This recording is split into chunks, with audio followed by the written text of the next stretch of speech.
People, we have to talk about that two common headline JLP and the fire again.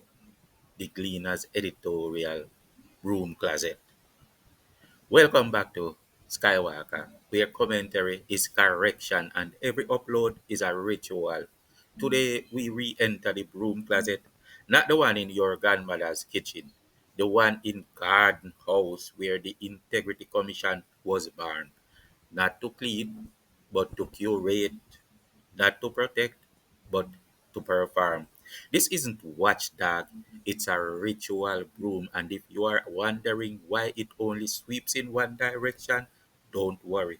This is not a glitch, it's choreography. It's a comrade thing. A comrade thing.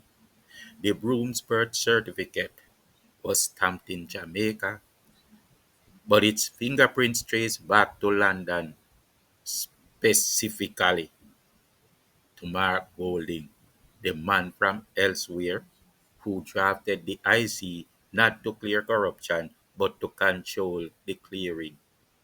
To say, for example, he was born here. He didn't build a watchdog, he built a ritual broom, and now he decides where it sweeps and where it politely tiptoes. Now let's go into the editorial broom closet.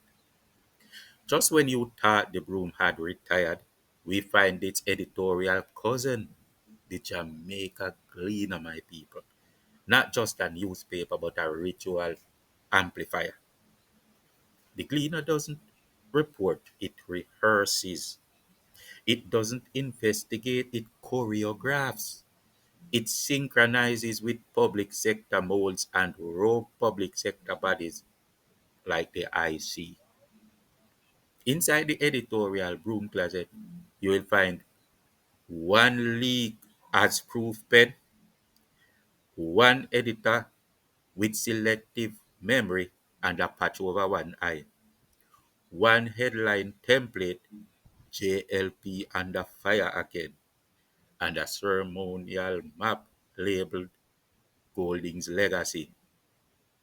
No one ever asks, what legacy? No one is ever allowed to say a word like Finsack. The Gleaner consistently publishes IC leaks before rebuttals can surface. When JLP figures are vindicated, the silence is ceremonial. When Golding's filings are cleared, but should it have been cleared? Anyway, when Golding's filings are clear, it's front page news. When wholeness is cleared, it's page 17, bottom corner, next to the crossword puzzle. This isn't journalism, people. It's ritual containment. Do you remember Portia's ritual of retention? Do you remember that? Let's rewind to one of the most ungodly acts in Jamaican democratic history. When Bruce Golding won the election, he expected a norm, a pint of honor, decency, and respect. Outgoing officials, especially those not aligned, would offer resignations. It was tradition. It's not only in Jamaica, it was sovereignty. But Portia Simpson Miller wouldn't have it. No, she wouldn't lose her inside moles. She wouldn't lose her inside moles. Although that was the point, protecting democracy. In an unprecedented move, she took the government to court to block the removal of Public Service Commission members. She declared herself Bruce Golding's worst nightmare. That wasn't a metaphor, it was a blueprint. JLP was under fire again. She didn't just refuse to step aside. She installed the first mold. She weaponized retention. She turned the transition into sabotage. And the media, the media framed Golding's attempt to appoint new members as political interference. while Portia's legal blockade was painted as defending democracy. Mm-mm. That was the moment the broom was seeded. The media showed its own lack of integrity, and must we repeat, JLP was under fire again. Yeah, yeah. The tag team has to keep them under fire. That's the idea, isn't it? No, the JLP is the party that hardly has any time to relax and govern whenever it's in power. Yet they do the most than any other. They are the party that will cooperate while in opposition, yet they are the one that never gets or hardly ever gets opposition support, especially when it comes to crime. And we know why that is. Well, we know why crime is. But healthcare is the same too. Or maybe so many comrades want to build little hospitals, and they don't want it to be free. 'Cause you don't build a hospital and then give the patients free care like what the JLP loves to do. Huh? But yeah, the JLP are always under fire. Hmm? But with crime, I can understand. And we know what that is. Michael Manley, the British mold is the clue. Yeah, the clue. Or maybe we should say Michael Manley's legacy from his colonial playbook. He created in history a case of the person being poisoned, hailing and praising the one that delivered the poison for the poison. So the Jamaican people was thanking him for poisoning them. And he will die exalting his destroyer. And Jamaica, will die exalting his destroyer. The man who comes, oh, like a little sheep. What do they call it? They're wolf in cheap clothing. That's what they call it. Uh, the man who hailed as an hero. Ignorance can be an ugly thing, and sometimes it is chosen. Sometimes we choose innocence because of emotion. When someone gets into your head, especially if they come with charisma. Why our people don't have eyes to see? Why? It bothers me. The JLP isn't just under fire from the media or the IC. It's under siege from within the institutions it's trying to reform. Mostly it's not only because of ungratefulness, but because of the moles within that breeds ungratefulness. Well, well, will black people stop carrying this burden of a Judas? Huh? When? Marcus Garvey and Norman Manley, Selassie and Michael Manley, and the No Holness and Mark Golding. Do you see the pattern? When the lies were told, who did the people believe? Well, they believed Norman Manley and cast out Marcus Garvey. They believed Michael Manley and gave him Haile Selassie's power over the people. And they believe the alleged 60 odd bank book Mark Golding, the FinSat guy, lying and talking about 28 bank books. Why does our people find it hard to escape from the shadow of Judas Iscariot? Instead, they go tell lies and bagawire, another Judas behavior for them because it was not bagawire. You see how it goes? Huh? And who is always telling the lie? They always claim it's their own. Who is telling the lie? Who is telling the lie? I mean, they claim say 40 leg I go follow the black pitney head and the white pitney not have none anyway. I don't know. Education. Think about that.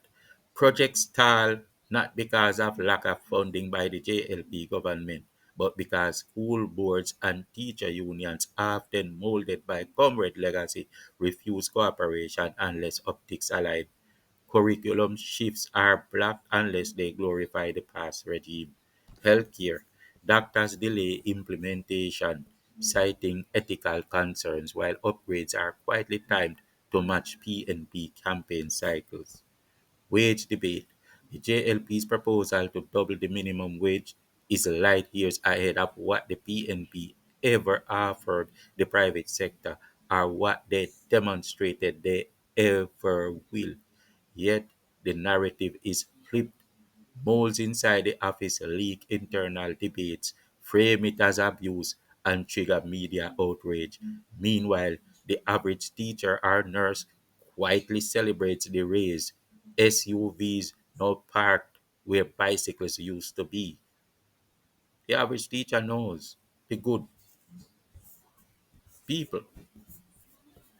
JLP under fire again. Hmm? For doing good. I remember when Jesus said, "Which one of my good works are you gonna stone me for?" This is the exact thing that's happening because we already experienced the PNP. These aren't whistleblowers, they are ritual saboteurs embedded to dramatize dysfunction and delay progress. Their goal isn't truth, it's optics management, ensuring the JLP appears chaotic while the PNP legacy remains untouched. Legacy. Hmm. What legacy, by the way? Anyway, let's skip that part for now. Reports begin to leak. I mean, that's the general pattern. Reports begin leaking to nationwide news before Parliament can even blink.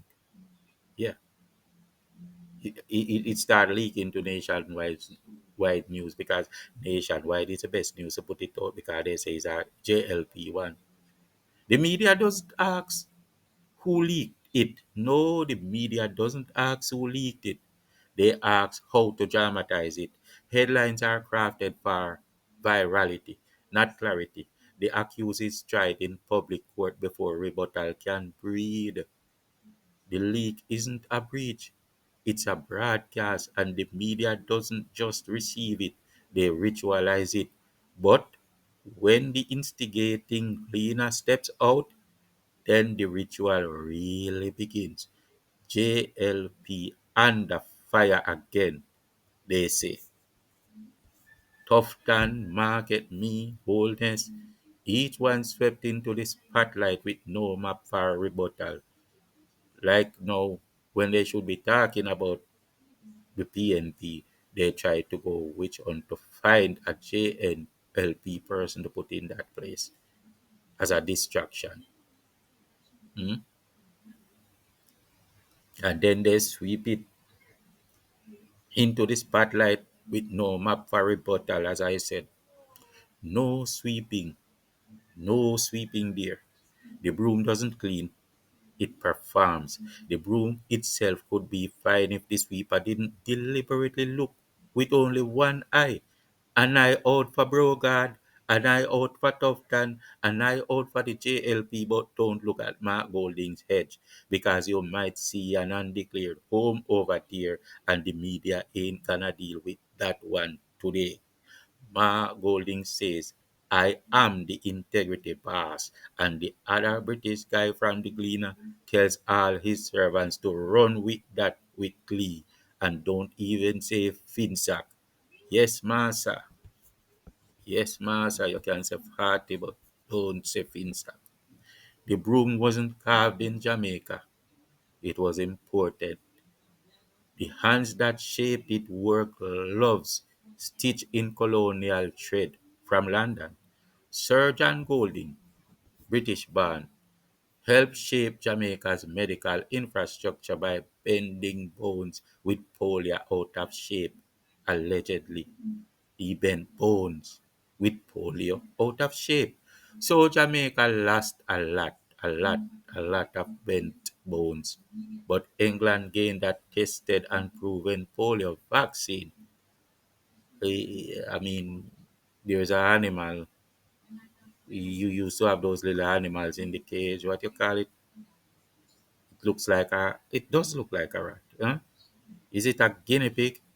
Anyway, don't get into that. The Golding lineage isn't just political, it's editorial. The Broom has a British accent, and the editorial board speaks fluent choreography. Michael Manley didn't just campaign, he installed fear.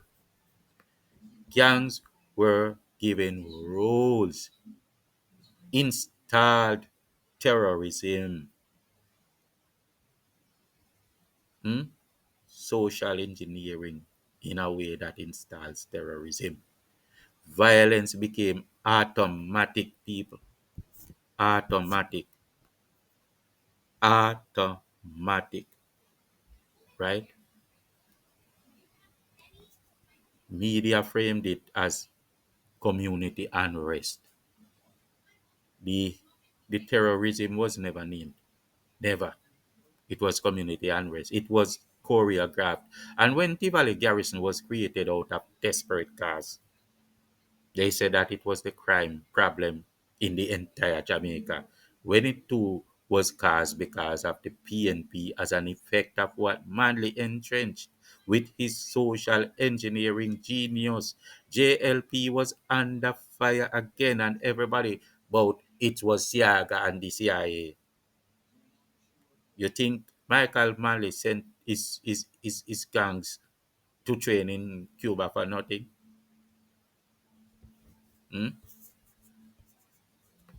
This is from a playbook. It's nothing strange. It happens in Africa, it happens in the Caribbean, it happens in Jamaica. But Manley had the genius to do it with flair. That's what these British people do. The same formula, the same sabotage. Michael Manley did nothing different from what all those people did in America or Africa. The same sabotage and the same silence. Then we again get covered over by that dark shadow of Judas. The Gleaner doesn't just print the brooms, or it doesn't print the brooms sweep. It choreographs the applause, and when the dust settles, it publishes the silence. The silence. That's what it publishes.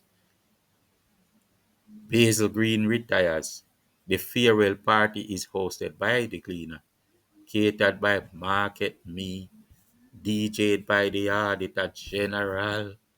Dress code neutrality, but only if you are wearing red, or some say orange, because the PNP never gets anything right for sure. And because they get it wrong all the time, they will say that JLP dons, while they walk around with pure X's and not one darn hookback tick in their column.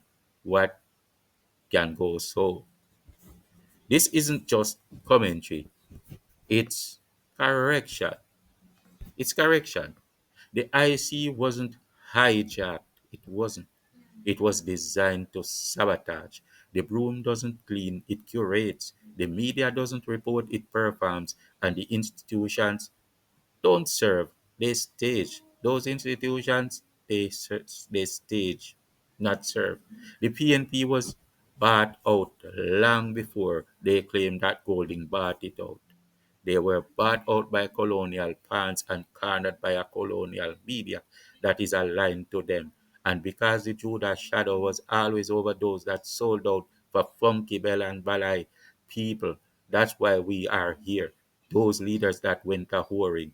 We have one colonial party and one that tries to make Jamaica free from the colonial crown.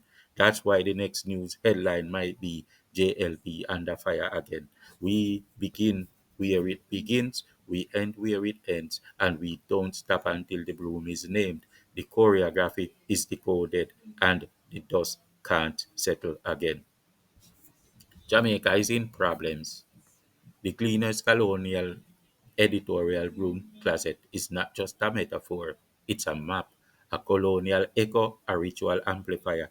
The next time you see the headlines, JLP under fire again, ask yourself who lit the match, who choreographed the flame, and who rehearsed the silence. You see, we don't just peek, we archive. We don't just upload, we correct. And we don't just name the broom, we break it. This was a Skywalker no nonsense commentary. Thanks for watching.